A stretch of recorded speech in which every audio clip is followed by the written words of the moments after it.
Hey, good morning, everybody, and welcome to another Mortgage Coach Tuesday. Every Tuesday morning, 9 o'clock Pacific, we are here to add value, to inspire you. I'm always looking for amazing people to interview.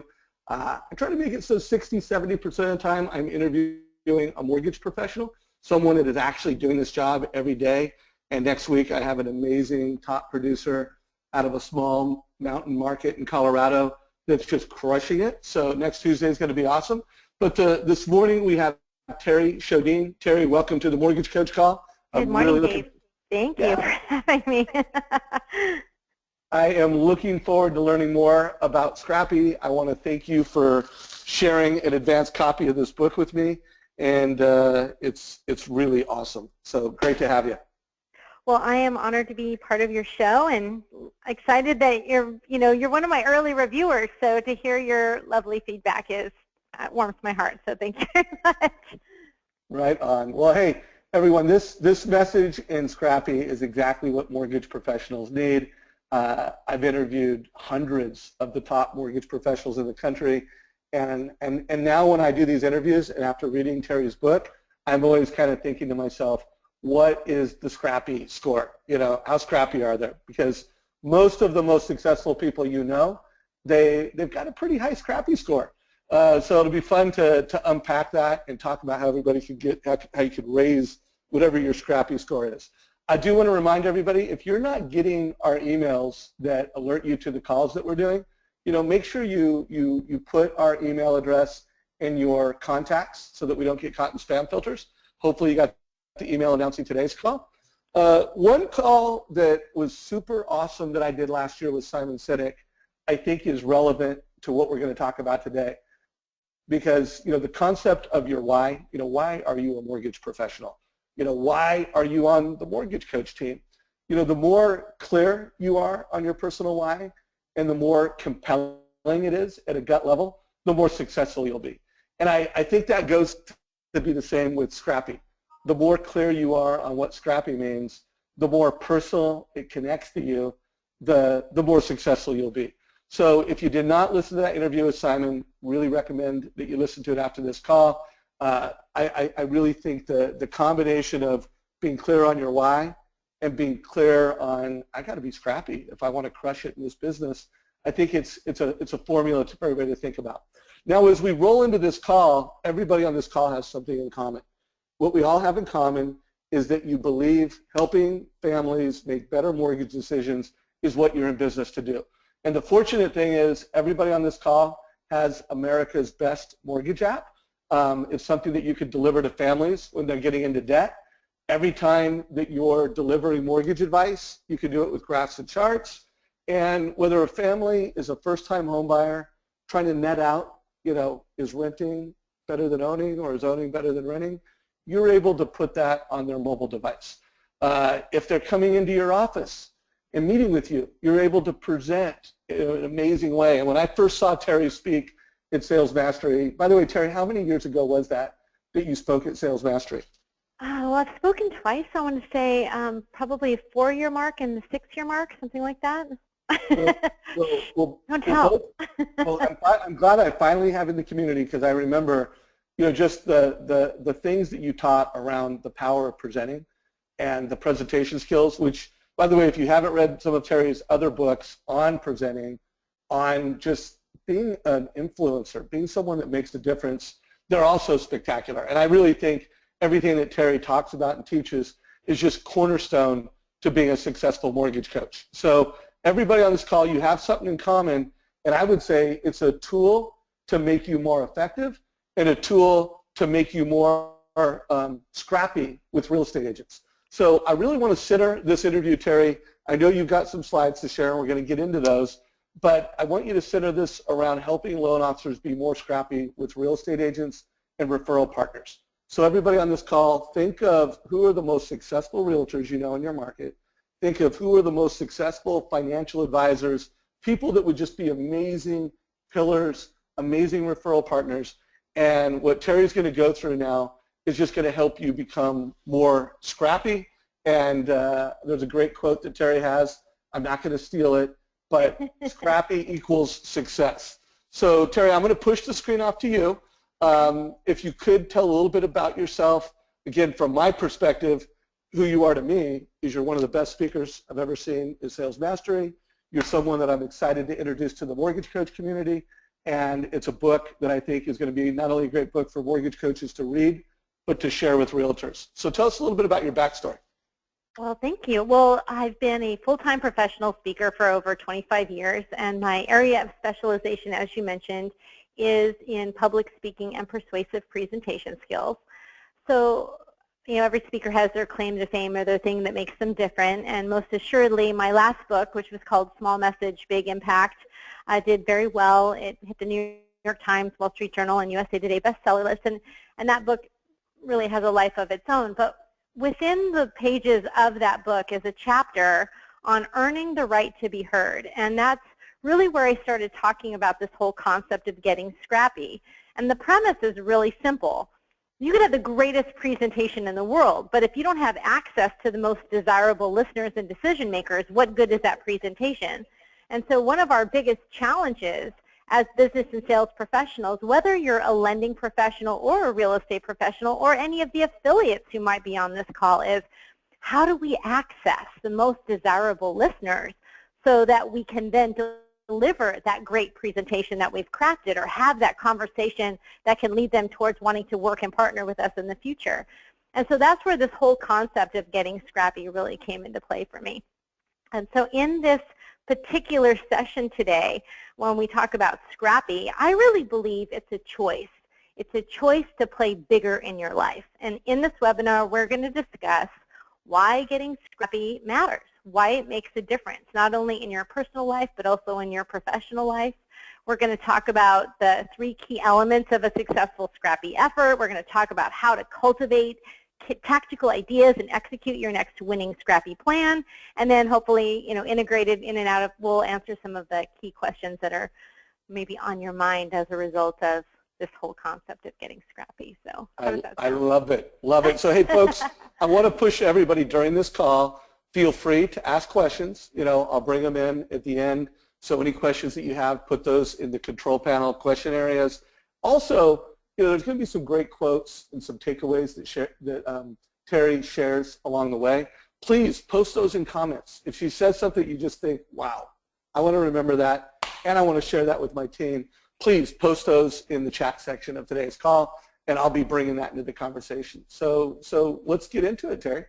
Great. Okay, so one of the questions that always comes up is, why the word scrappy, and what does scrappy mean? So scrappy defined is ultimately that you are full of fighting spirit, and it's synonymous with having moxie, being feisty, enthusiastic, gutsy, lively, spunky.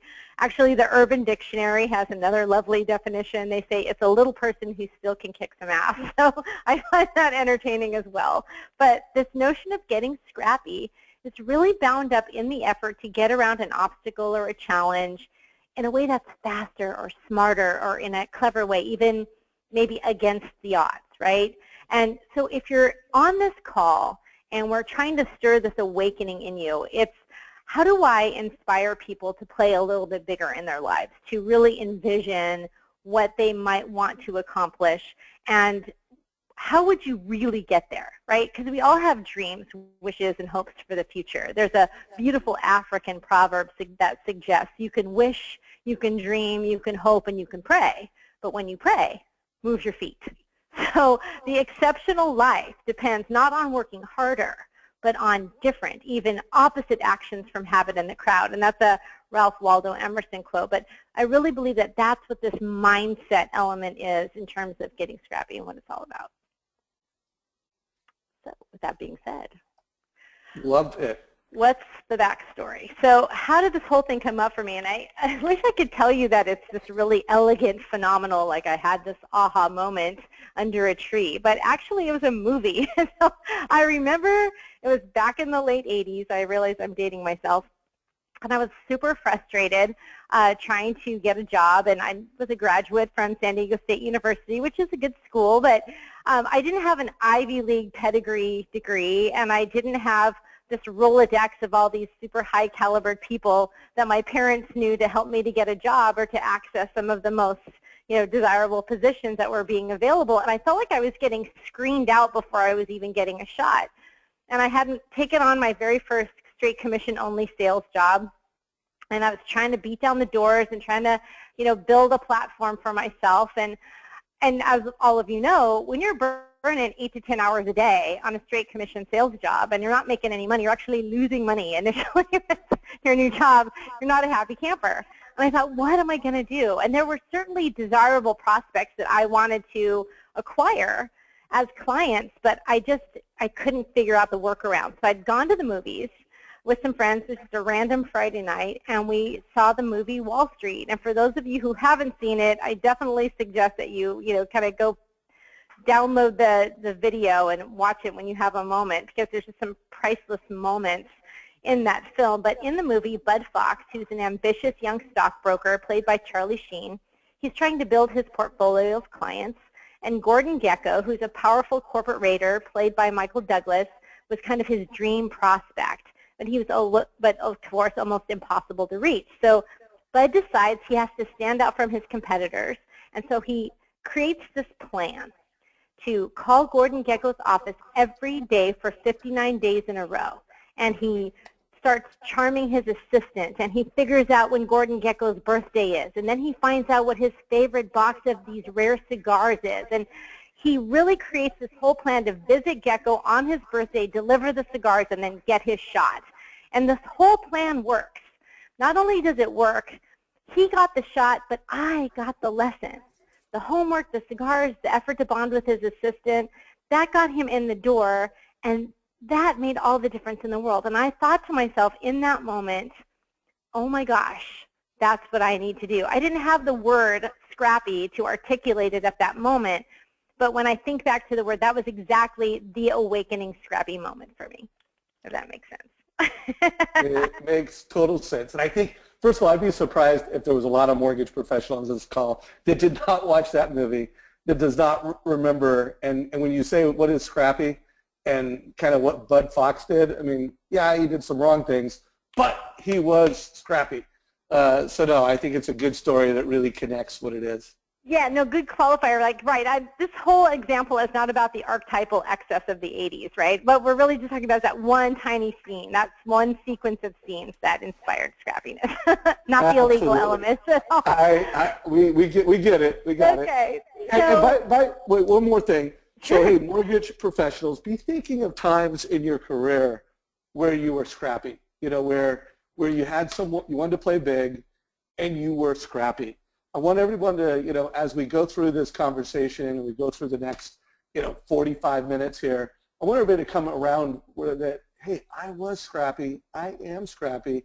I want everyone to come out of this with a little more clarity, a little more personal definition, and some great scrappy stories. So if you get clear on a great scrappy story and, it's a sentence or two and you want to share it in the GoToMeeting chat or in the GoToMeeting questions, I would love to collect and hear some, mortgage coach scrappy stories out there. So please come up with something, be thinking about that, and share it as it comes. Keep on rolling. So why would you get scrappy? How can it help you, right? Well, of course, as we've just discussed, it can help you to gain access to a specific decision maker. But it can also be a really great strategy when you're in the middle of a deal. Like you've been meeting with someone, but nothing has moved forward. I call it purgatory.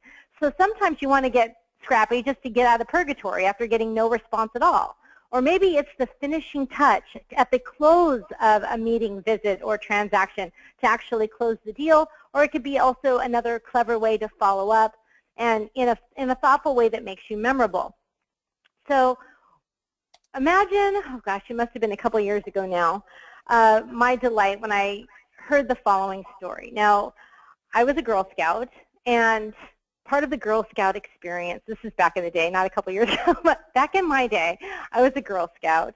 And part of the Girl Scout experience is to participate in the annual Girl Scout cookie drive. And the goal when you're a Girl Scout is to move 100 boxes of cookies. Like, that's your goal. Now, you might think it's pretty easy to sell 100 boxes of Girl Scout cookies, but the truth is it's really challenging. And again, back in my day, you'd have to take your order form, scour the neighborhood, try to get people to pre-order their cookies, then A few weeks later, all the cookies would come in. You'd have to sort the inventory and then go back out and re-deliver it and collect the money. Sometimes people weren't home. Sometimes they changed their minds. They didn't want the cookies. Other times they didn't have the money and they'd ask if you could come back. And trust me, moving 100 boxes of cookies is not an easy thing to do. Now, I was persistent and I was tenacious and I had my, enthusiasm for the project, but it wasn't easy. So fast forward to a couple years ago, I'm reading this article in the Los Angeles Times about a young girl named Danielle Lay and her mother who decided to bypass that entire process. So creatively, they actually set up a Girl Scout cookie stand in front of a legal marijuana pot distribution center in Northern California, and she moved, believe it or not, 117 boxes in 2 hours. And I thought to myself, now that was Scrappy. Why? Because she bypassed all the trauma. She didn't have to go out and take all the orders. She didn't have to go back and collect the money. She didn't have to deal with people who changed their minds. And that's the beauty of a Scrappy strategy. This is not another strategy about persistence. And don't get me wrong, scrappiness lives in the persistence family. But trust me, nothing irritates the persistent person more than the scrappy person who comes up with a really clever idea and flies right by him. So I want you to think about getting scrappy in terms of how can you fast track your goals, your vision, your ambitions for where you want to be, and having a beautifully classy executed plan really can make all the difference in the world. You're like taking notes. You're like, I've got this all down. So yeah, right? I don't know where you are on your continuum, but if you're asking yourself at this moment, okay, am I scrappy? Now, some people have a scrappy attitude. Some people say, oh yeah, I think I'm scrappy, and maybe you are. But when the real essence of getting scrappy is not only found in one's attitude, but it's really about attitude, strategy, and finally, and most importantly, execution. It's actually all three, because you can have a scrappy attitude, but if you don't have a good strategy and you don't execute, then it really doesn't make a bit of difference at all. So having that scrappy attitude speaks to the fire in your belly. It's having that determined nature or spirit that really can't be quantified. And there are lots of people out there who have a scrappy mindset. But what made the difference for even in the Danielle Lay situation, they decided to create a strategy and execute. It's the same thing with the Bud Fox, right? Scrappy attitude, great, but it's that scrappy strategy that you then execute that makes all the difference in the world. So first you have to have the mindset, and then the second element is that you kind of have to decide to go. There is scientific evidence that proves that when you decide to go, it changes the game. Literally, with the moment you say, okay, I'm all in, I'm going to do this, that everything changes. So what gets you into that space where you decide, okay, I'm all in? And so when I went back and I interviewed all the people for this book, and I asked them, okay, what was it that actually pushed you to get scrappy? Like, you were paying your dues, you were doing all the right things, you were putting in your time, and yet something pushed you to get scrappy. What was it? And the answer was that they were typically feeling some sort of discomfort. They wanted more. They were bored. They were frustrated. They were angry, or they just wanted a bigger change. And they were irritated enough to push past all of the excuses that they may have had for themselves.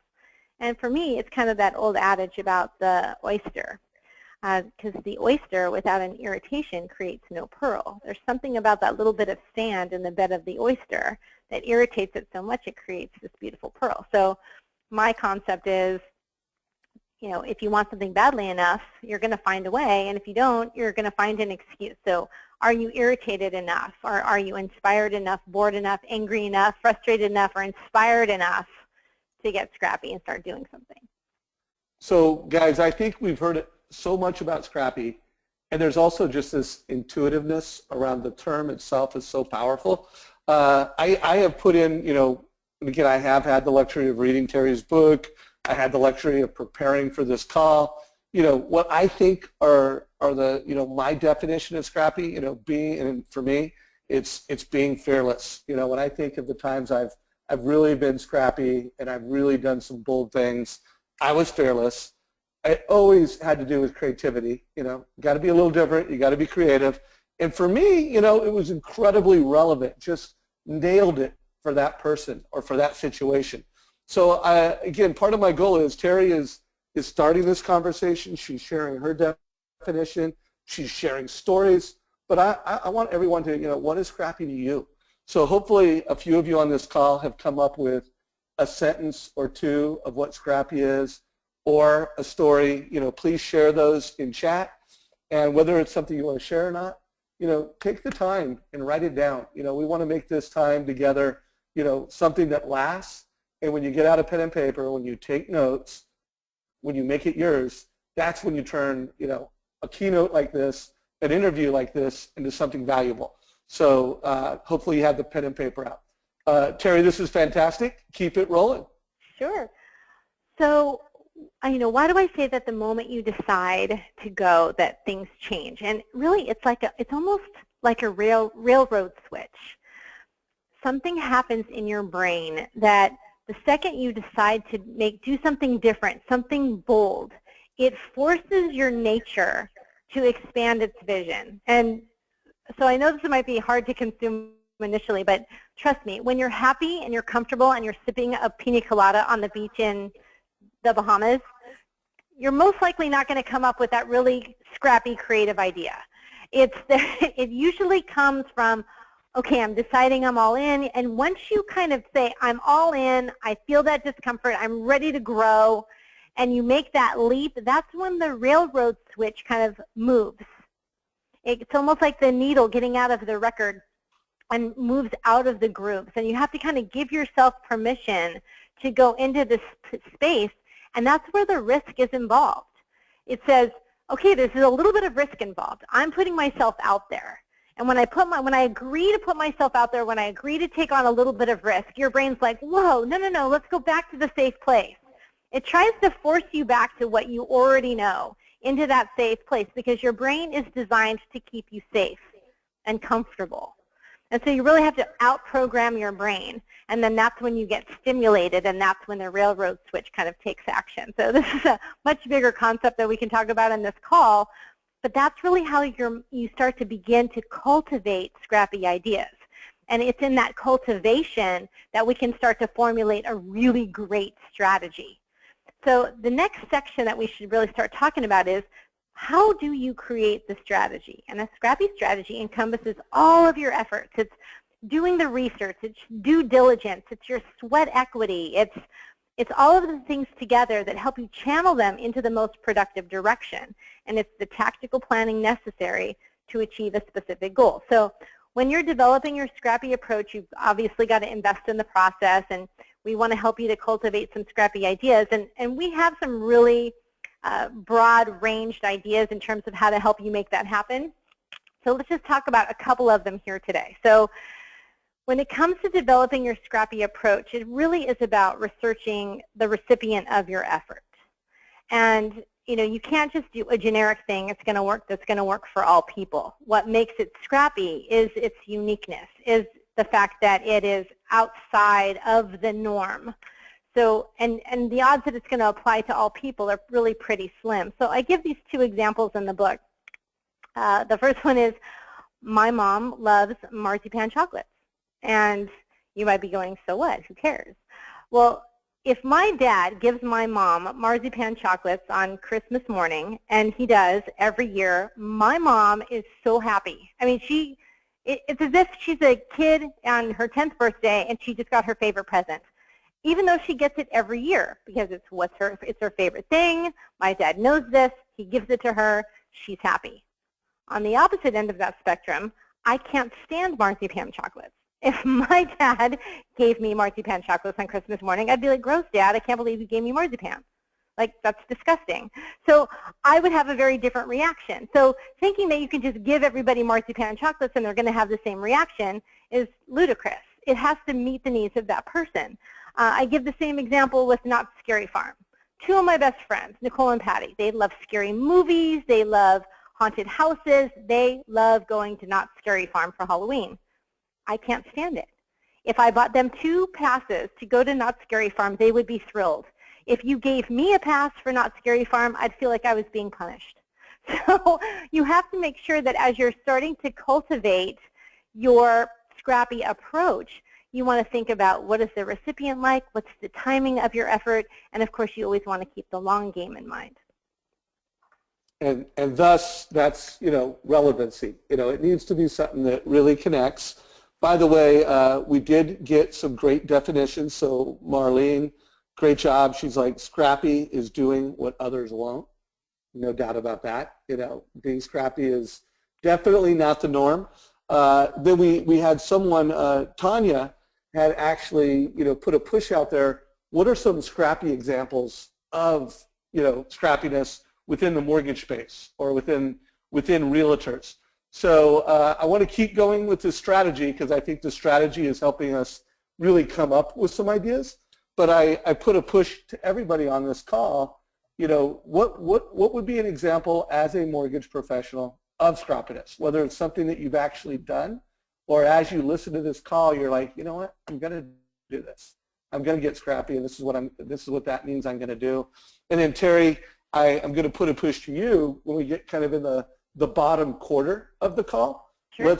Let's try to share some ideas and strategies, because you know loan officers, realtors, whether it's a story that you can tell that's just completely on point or a suggestion that you can make. Let's try to, as we close out this call, share some ideas that are just very relevant to mortgage professionals. Sound good? Sure, absolutely. All right, well, let's keep going through the strategies. From a tactical perspective, where we are sitting right now is where what I think most people go, oh yeah, that's a lovely idea. We should all get more creative, yay. But that's really not where the heart and soul of all of the magic comes into play. What we're about to talk about right now, I think, is the game changer, because we're going to start talking about the true tactical perspective of actually creating something creative and then executing upon it. So from a tactical perspective, it's completely unrealistic to think that you're going to magically come up with some truly clever plan without putting in some time, energy, and effort, right? It's kind of like training for the fight.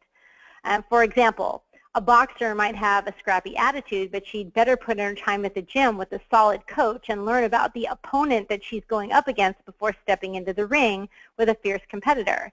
And I put this picture of Laila Ali up on the slides because I think she's a really impressive female boxer. I mean, obviously she's the daughter of legendary boxer Muhammad Ali, but her story, if you get a chance to read about her, is she really had to overcome some of these other perceptions that people had about her skill set and her ability and just playing off the name. And she wanted to make a name for herself, and she was a very tenacious, hardworking, scrappy fighter, and she's, I mean, really just an impressive career. But she really spent a great deal of time learning about her opponents before she stepped into the ring. And her strategy always changed based on who she was approaching and who she was about to get into the ring with. And I think that that's really critical. You can't just go in blindly and think that you're going to pull off some scrappy maneuver, because you'll get killed by some other opponent who is really clever and already done their homework. So how do we start to cultivate scrappy ideas? You want to think of it from a couple of perspectives.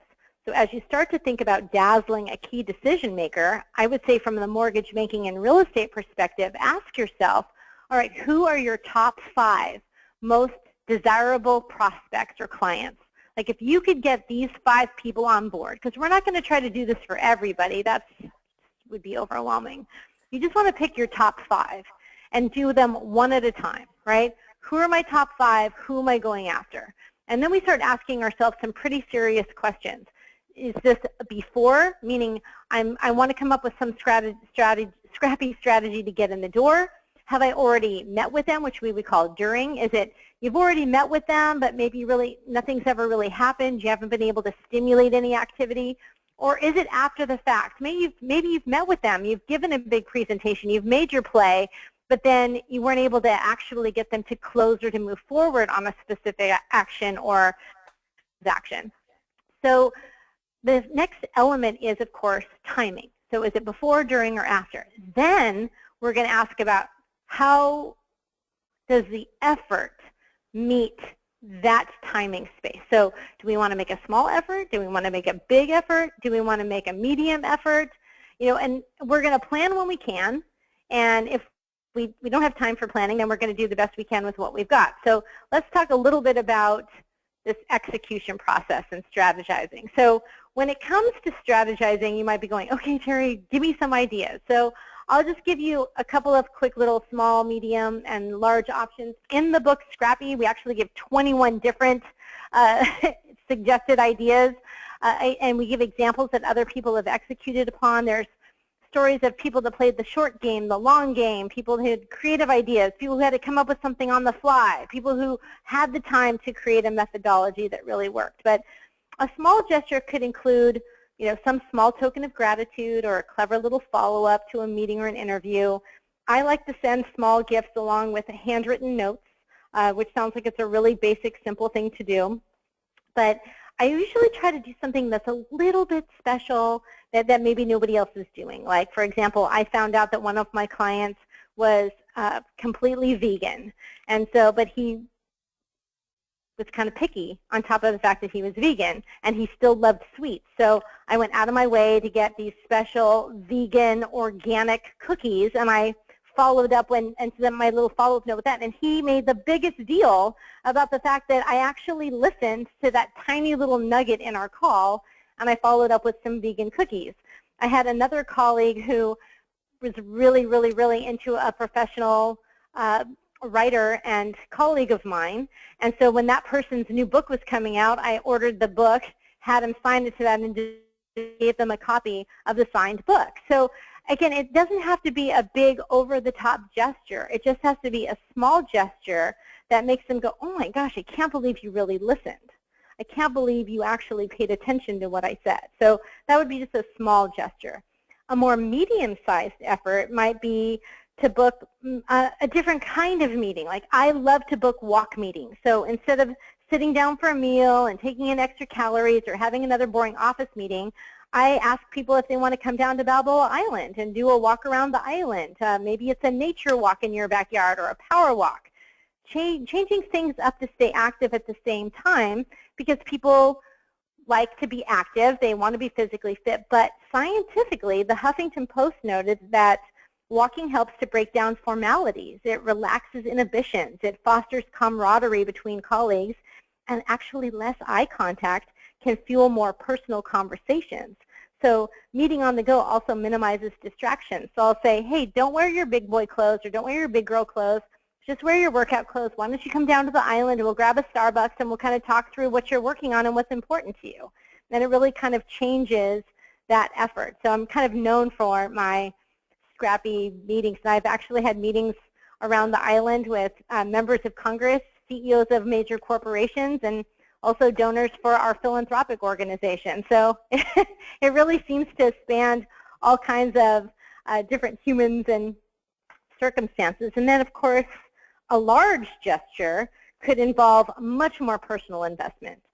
For instance, you might want to hire or provide a ride to a certain event. Like if you're going to a special event and it's up in LA, you might say, hey, if you'd like, I'm going to hire a limousine and we can all drive together. And then you get the alone time with those people in the car while you're driving up to an event together. Or maybe it's an even bigger play where you found out, and there's an example in the book about this crew that did all this homework and they were really trying to dazzle this decision maker. And they found out that his fantasy was to play a round of golf at Augusta. And they were like, oh my gosh, if we could pull that off, we would be miracle workers. And they just committed. They were all in. They're like, all right, what is it going to take? How are we going to get this guy on Augusta? And the strategy that they came up with and how they put it into play is pretty fascinating, because the only way you can play Augusta is if it's by invitation by somebody who's already a member. You cannot buy your way onto this golf course. So, depending on how big the play is and how important that effort is, it was critical for them because they wanted the time. So even though it was an incredible amount of effort, the additional, I think whatever it was, 2 to 4 hours that they spent with this individual on the golf course gave them the time they needed to make the pitch that they wanted to make in order to close the transaction. And that's Scrappy. So again, you can have a small play, a medium play, a large play. It can become before, during, or after, but the strategy really has to be based on what are the wants, needs, expectations, desires, and what things would dazzle the recipient of your effort. Loving it. So by the way, a lot of ideas are coming to mind. Also, I don't know how many folks follow basketball. I don't know how many folks on this call, when I say Kevin Durant went to the Golden State Warriors, kind of obviously connect with that story. I just posted an article in chat, and it talks about how the Golden State Warriors used virtual reality to woo Kevin Durant. And pretty cool story for those of basketball, but I mean a great example of just getting scrappy. So think, everyone, first of all, hopefully everybody has come up with their list of 5, and these should not be that hard to come up with. If you're having a hard time coming up with 5 big realtor partners that would just be your dream, you know them in the market, that's a whole different issue. You need to know who it is that you really have as your dream clients. What's that list? And then start coming up with scrappy strategies. And something else that just came to my mind, in addition to being fearless, creative, and being relevant, is it's about making a big investment. I mean, this is about literally getting focused and saying, what could I do? What is the biggest thing I could do to not only get the attention, be in the right place, but earn trust, respect, and credibility with someone? By the way, Raul just said, "Go Warriors." Yeah. And I'm sure we're going to have some folks who kind of go the other direction on that, and are really bummed to see him leave Oklahoma. But the idea is betting big, going big. So folks, I would love to see more examples in the mortgage space, whether it's an example for a realtor, an example for a mortgage professional.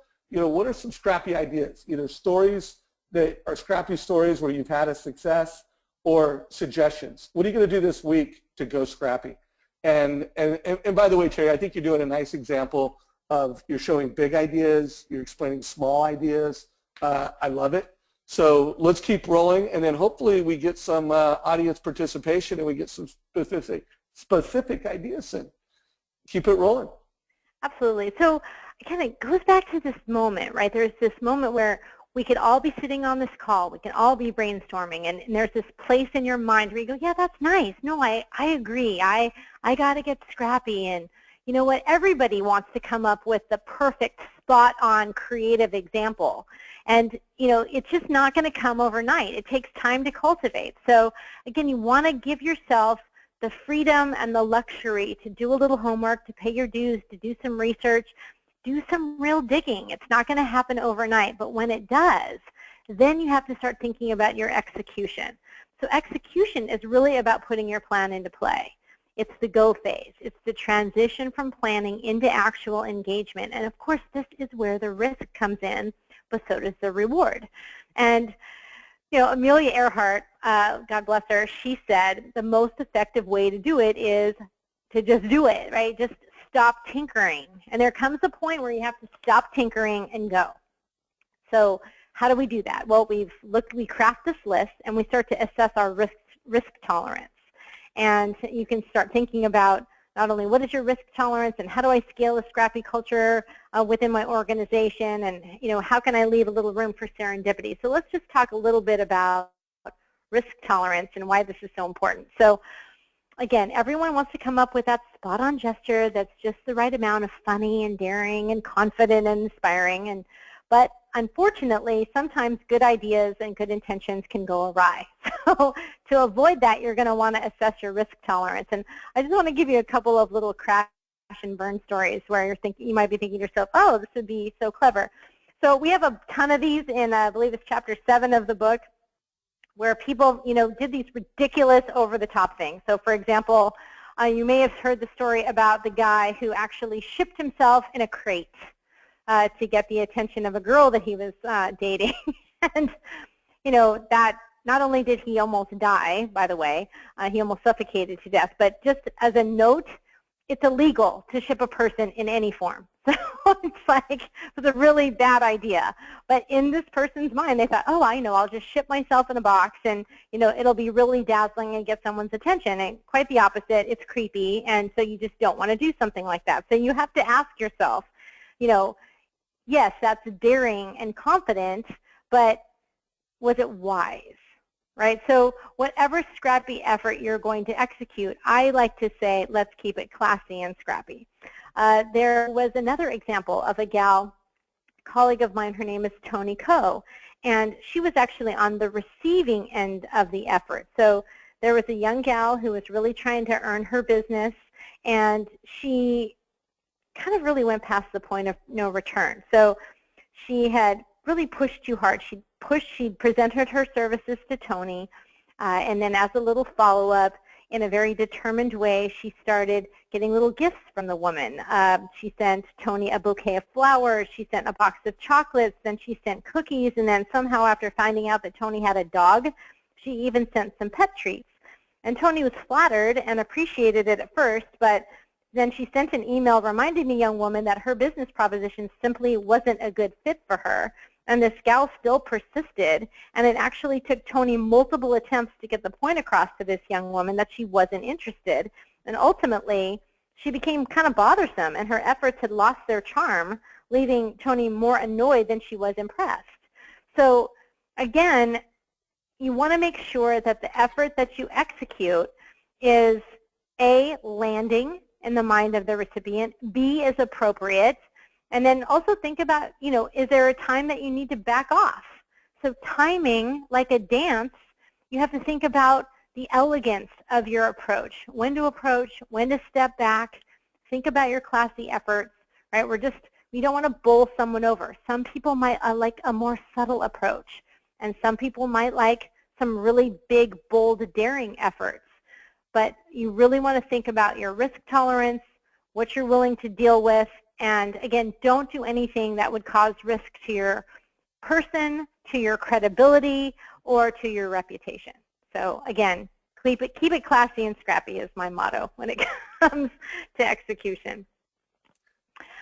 All right, so now let's talk a little bit about your scaling your culture. And again, we're not going to spend a ton of time on this today, but there's a beautiful mini case study in the book of an organization called CROSSROADS Hospitality that really decided to take on this whole concept I'm talking about of getting scrappy and created a fourth quarter blitz. So in the hotel and hospitality industry, the fourth quarter is the toughest time of year. So they were really trying to figure out how they could increase sales, maximize and increase their return, also keep their employees happy because it was such a flatliner time of the year, and increase market share. And so they decided, after I did an event, believe it or not, almost over 15 years ago now, but at this mark they decided, what if we took this idea that Terry's talking about getting scrappy, and we created a fourth quarter blitz. And they called it the Scrappy 100. And at the end of this fourth quarter blitz, it had not only increased the production for each of the participants, but they found out some other pretty astounding results as well. The actual contest became so successful after the first year that they decided to repeat it and did a Scrappy 200. The next year led into the Scrappy 300, the Scrappy 400. So for 10 solid years, they had this fourth quarter blitz, and they measured the success in 4 different areas. And they found that adopting a scrappy culture and mindset within their organization helped them to build a strong and unique company culture. It helped to increase team effectiveness. It increased market share overall, and it also showed how they were able to increase individual as well as overall production. Because when other scrappy people within the organization had a win, and then they shared those wins, it inspired and stimulated more scrappy behaviors, not only on the individual level, but from the leadership and management angle as well. And they actually started getting a reputation. So you wanted to work with and partner with the CROSSROADS Hospitality team because you knew that if they were going to be working on your behalf, that you would not only get their scrappy efforts, but their scrappy efforts would be applied to your wants, needs, and expectations for the outcomes. So it really had this beautiful overall effect, and I think it's a pretty fascinating component of the book. By the way, could you remind me what pages that is in the book, just for everybody when they do get the book? Oh, you know what? I don't have, the book isn't out yet, right? So the book is comes out on August 23rd, and we don't have the page layouts. So yeah, good point. Good point. Yes, but it's I believe it's chapter 8. Chapter 8, I believe. So right now, Feeling a Scrappy strategy. Okay, so this is something we could spend a lot of time on, folks, because what we've learned at Mortgage Coach, the branches, the regions, the companies that have the most success adopting Mortgage Coach are the companies where they're always collecting Mortgage Coach success stories, they're always promoting them, and they're doing it month after month after month. That's just one of those things that if a branch or a company wants to really have a lot of success with Mortgage Coach, it's a best practice that we teach. And I think this is an incredible idea, by the way, Terri. And I already know I've referred Terri to one of our clients who's going to have her as a speaker at their annual sales rally. And what a great idea to be collecting and recognizing and rewarding Scrappy stories, and the concept of building a culture around this. So I know we always attract a lot of managers to this call, so I'm sure there's branch managers on this call, there's regional leaders on this call, and let's face it, you got a team. You're a loan officer. That means at a minimum you have a processor on your team, and we're seeing more and more teams where it's an assistant, sometimes a marketing assistant. Creating these Scrappy stories, I think it's just an awesome idea. Again, feel free to share them during the call, but I really push this idea out. It's not only about getting Scrappy personally, but creating Scrappiness within your culture and within your team. I really love this a lot, Terri. Anyways, we got about 15 more minutes. This call is going great. If anyone does have questions that you want to make sure I ask Terri in the last 5 minutes, please be sure to post those. And also, thank you for all of you that are sharing Scrappy stories. We appreciate it, and I'll highlight some of those as we wrap up the call. Back to you, Terri. Okay. So in the final component in terms of execution, you always want to leave a little room for serendipity. It's important to note there are often unpredictable aspects to getting Scrappy. We call that the X factor. And so what I try to explain to people is, look, you might do something today that kind of really lands in the mind of a decision maker, but they're just not in a position or place to actually make a decision. But they'll remember it. So sometimes the response to your Scrappy effort happens immediately. Sometimes it actually happens in 2 to 4 weeks. Sometimes it might not happen for 2 to 4 years.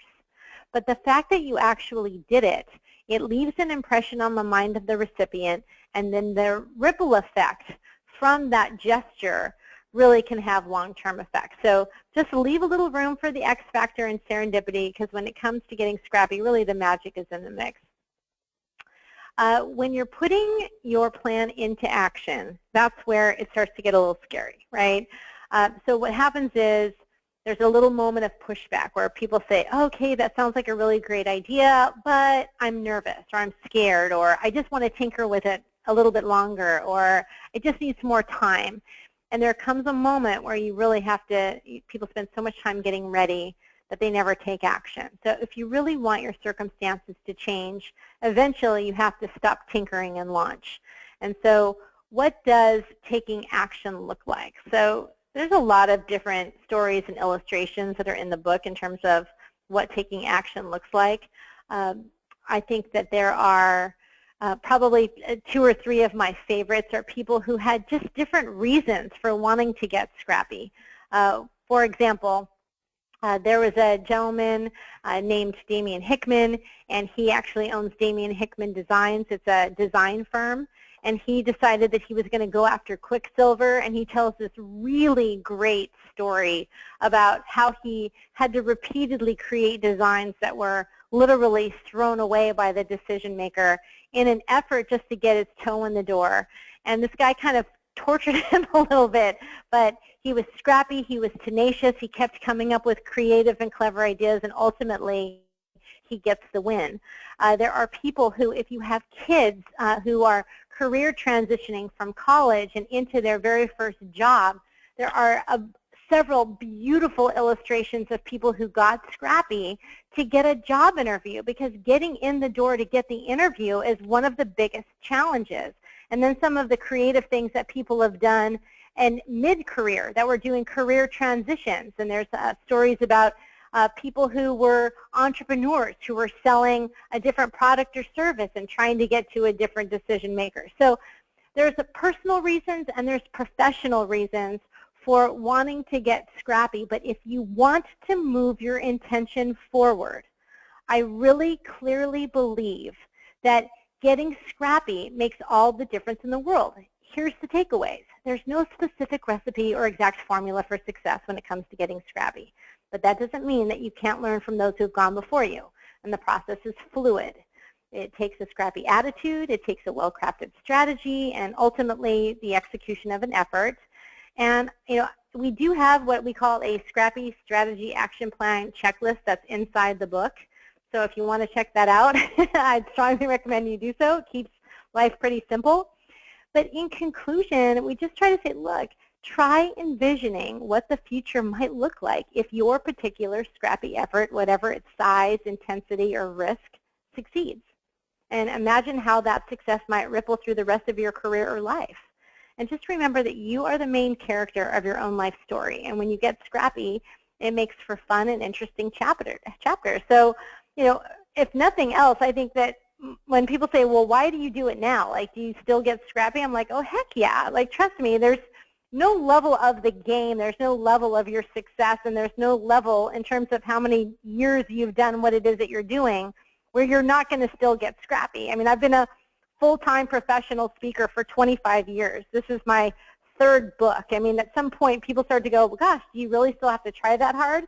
I'm like, are you kidding me? I've never worked so hard in my frickin' life. Like, the game just changes. You have to get scrappy for different reasons and to acquire different clients, to kind of play the game at a different level.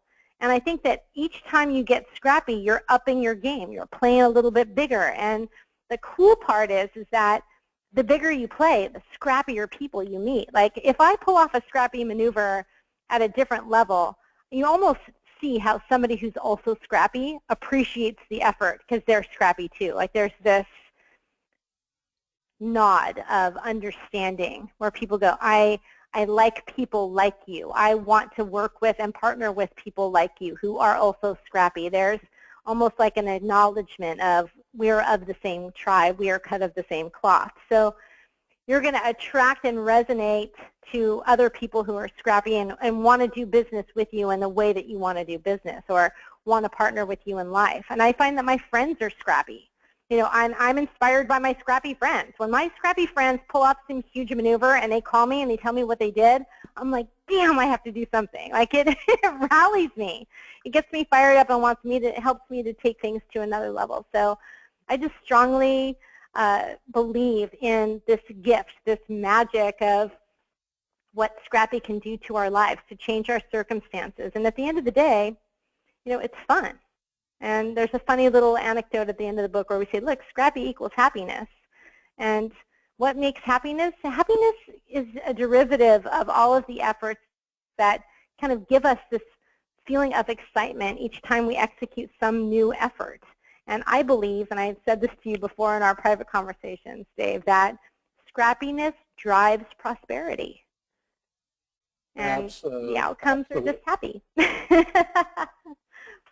I love it. So, folks, this is the beginning of a conversation with Terri in the Mortgage Coach community. Terri, if folks want to learn more about you, they want to order your book, which I know many do. I'm already getting a lot of great comments and feedback. Tell them when the book's coming out. Tell them how to sign up.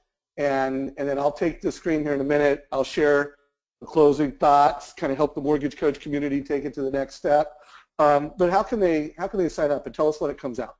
Sure. So, well, first of all, Dave, I just want to thank you and the Mortgage Coach for inviting me to be on your call this early in the game, because as you know, the book officially does not come out until August 23rd, so you're an early adopter, which I greatly appreciate. But yes, we do have the opportunity. The book will be available in bookstores nationwide. It's been published by Penguin Random House.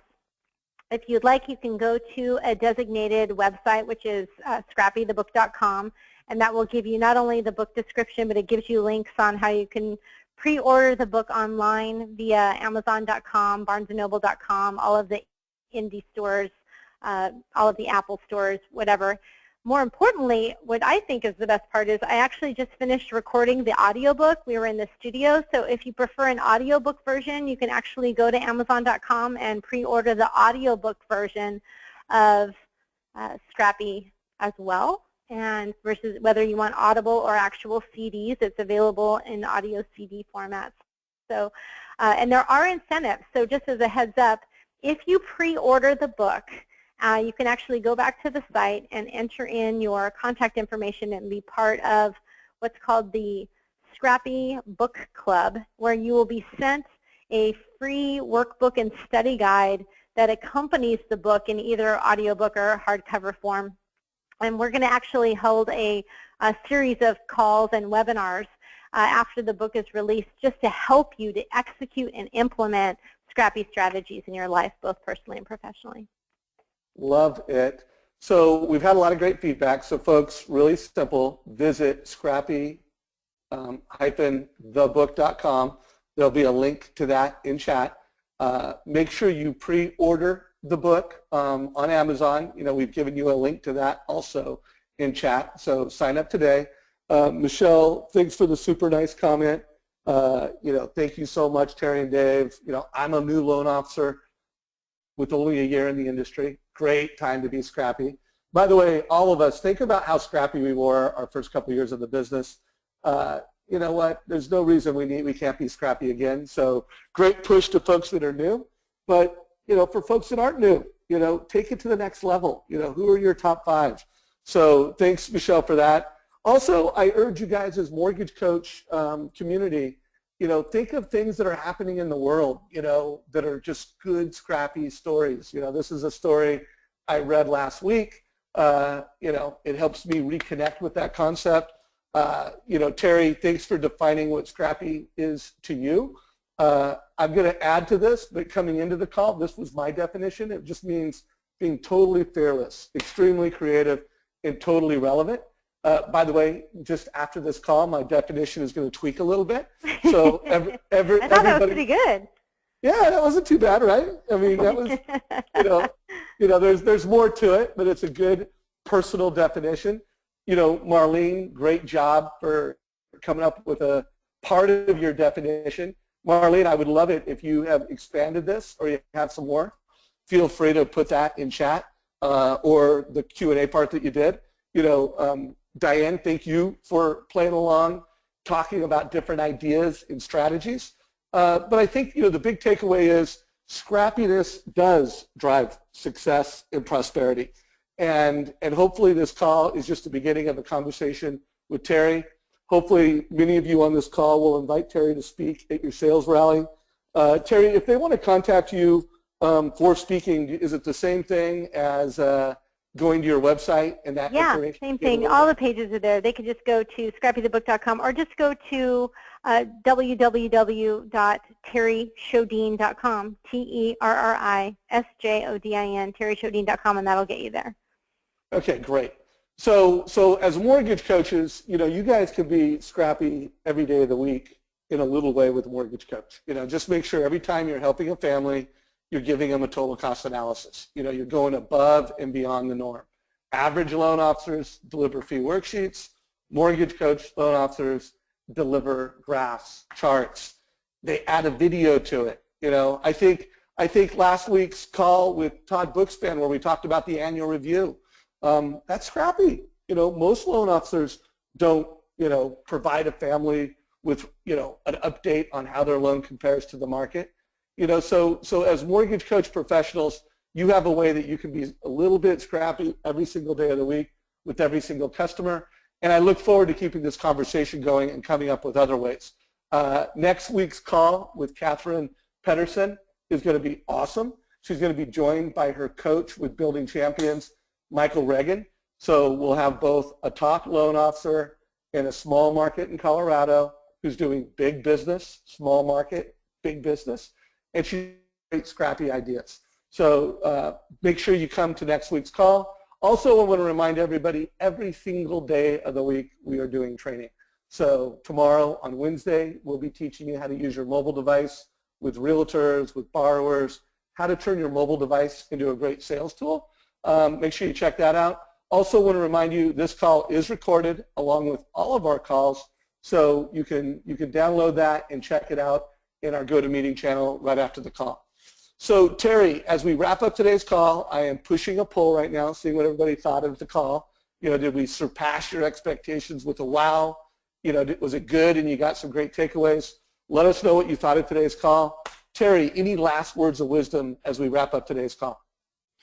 No, I think that, again, thank you so much for having me.